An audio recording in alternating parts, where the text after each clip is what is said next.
Welcome, my name's Annette Garsteck and my passion is helping ambitious women land their dream job to advance their career in corporate America.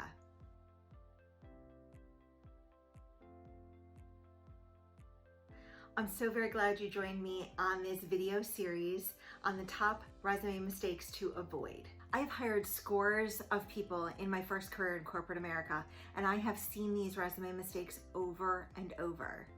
Sometimes they're not that big, people can overlook them. The worst case scenario is that it avoids your resume from getting to the hiring manager. Some of these mistakes are little and can be overlooked, but some of these mistakes are big and they won't even get you through the applicant tracking system, and they certainly won't get you an invitation to meet with the hiring manager. If you are just tuning in on this video series, I am so glad to have you.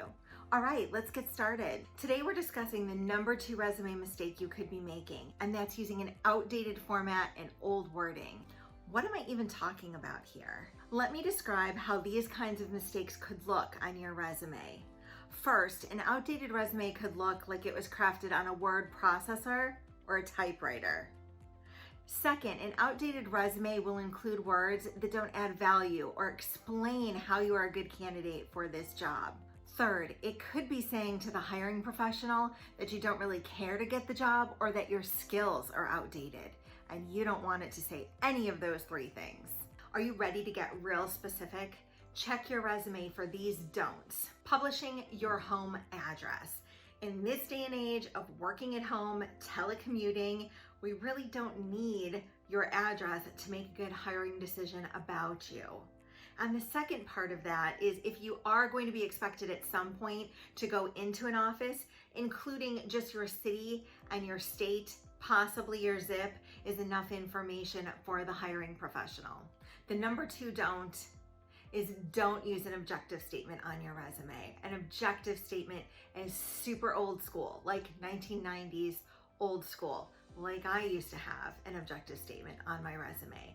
But more than that, looking outdated, you finding the job is of course your objective. That's of course what you're doing. You're making an application for a job. You're looking at open positions. You're sending your resume. So it's kind of redundant.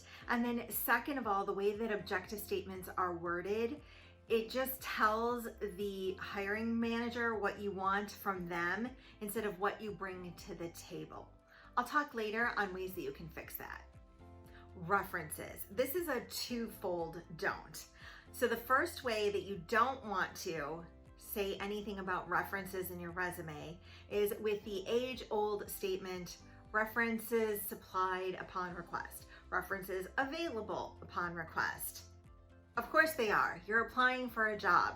Chances are that you provided this information when you applied in the applicant tracking system. Also, I don't recommend that you include a list of references actually in your resume. Just don't do it. The fourth don't that you could be doing that makes your resume look outdated is that it's way too basic. If you've been in your professional career at least 5 to 10 years, chances are you don't need to include basic skills like word processing or spreadsheet. If you are applying for a role where advanced skills are needed, you can certainly talk about that. But I think it's generally expected nowadays that you can work an email box and work a spreadsheet. The number 5 don't that's making your resume appear outdated is empty phrases. Does your resume include some phrasing like you're a people person, or you manage your time well, or you are detail oriented? Oh, that one's the worst. Those things are expected. Again, it kind of goes back to being too basic. Those are expected. You want your true competencies to show and any proficiencies to show through on your resume. Don't fill your resume with empty phrases. The resume reviewer is not even looking at your resume for that long. Don't put silly stuff in there that isn't needed. If you have any of these mistakes on your resume, you know what? It's not too late. since you're in the mood to make changes, I also offer a free how-to guide so you can be sure that your social media profiles look the best they can be before you start your job search. Download your free copy today at bit.ly/Annette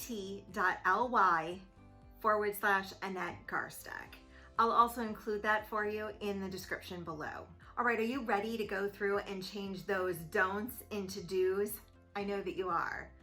So let's go ahead and talk about the first thing, your home address. You can go ahead and leave that home address off your resume in the age of working at home, telecommuting, Zoom meetings, all these different electronic ways that we have found to collaborate. They don't need your home address. But it would be wise for you to go ahead and include your city, state, and zip, so that if you at some point would be required to work in an office, they would know what office is close enough for you and that they should assign you to.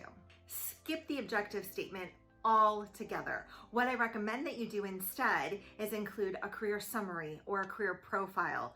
If that's not comfortable for you, you could simply highlight your experience right in your accomplishment section under each job heading.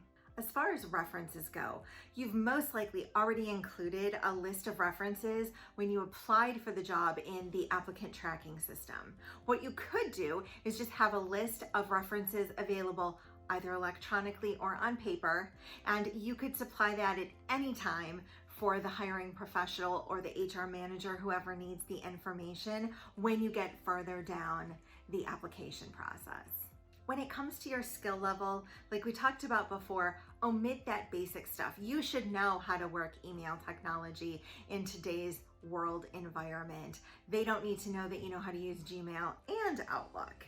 So what you should do though is quantify or qualify the highest level of proficiency you have. Maybe you're advanced in Excel skills. Maybe you've gone to classes to gain some skills. You should include that kind of information in your resume. And then you can also include perhaps in your accomplishment statements how you use those skills in your current work. The number 5 do that I want to talk to you about is listing your personal characteristics. You could simply weave those into your acknowledgement statements, your accomplishment statements, your summary, or your career profile, talking about some characteristics that you have. You could perhaps talk about how you were recognized for a customer service award or a team player award. And those would actually demonstrate your characteristics for you on your resume better than just making a list or fluffing it up with detail oriented. Weren't those 5 don'ts so easy to fix and make your resume look more modern? Great, I'm so glad I could help. There is just so much to do when you're looking for a new job. It truly is a life-changing event. If you don't want to go through these changes alone, you don't have to. I'd love to help you find the right path for your new career goals. Please schedule a free consultation call for me and let's see if we're a match to work together. Go to bit.ly/Annette Garsteck schedule and set up an appointment in just a couple of minutes. If you want to go back to the first video in this series, I'll go ahead and link it for you right at the top.